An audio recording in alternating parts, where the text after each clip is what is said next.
Corporate മാധ്യമങ്ങൾക്ക് ഒരു അജണ്ടയുണ്ട്. അത് ഇടതുപക്ഷ വിരുദ്ധതയാണ് എന്നുള്ളത് കേരളത്തിലെ ജനങ്ങൾക്കറിയാം.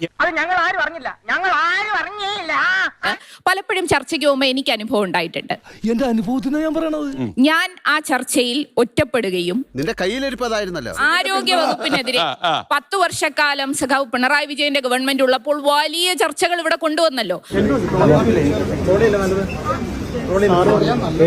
അയ്യോ ഓർമ്മിപ്പിക്കല്ലേ പൊന്നെ. ഒരു മാസം അനുഭവിക്കാൻ തുടങ്ങിയപ്പോഴേക്കും സുനിലും ചിന്തയും ഇങ്ങനെ പറഞ്ഞു.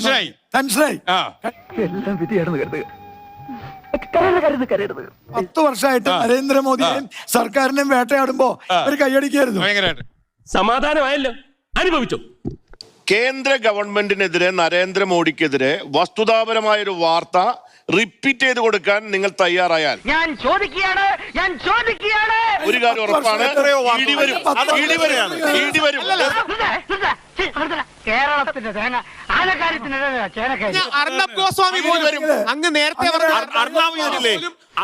ഒന്നും പറഞ്ഞിട്ട് കാര്യമില്ല. ജലനിരകളെ സംരക്ഷിക്കുന്ന ഇതിൽ മോദി ഗവൺമെന്റിനെതിരെ സുപ്രീം കോടതിക്കെതിരെയാണ് നിലപാടെടുത്തത്. അറിയാമോ? അറിയില്ല എന്നാ അറിയണം.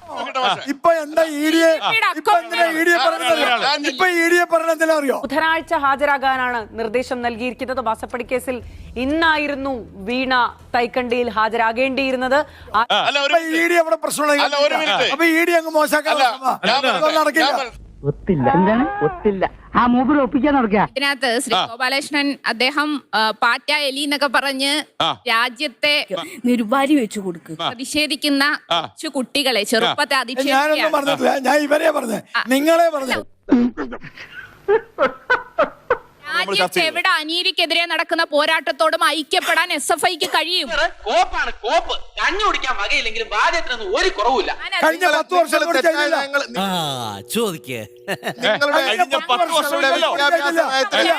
10 വർഷം ഗവർണർ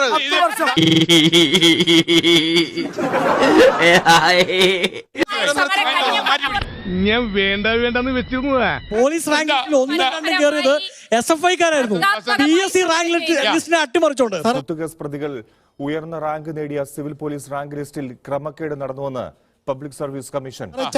ഞങ്ങൾ യൂത്ത് കോൺഗ്രസ് അവിടെ SFIയെ കണ്ടില്ലല്ലോ, ചിന്ത കണ്ടില്ലല്ലോ. എന്ത് എവിടെയായിരുന്നു?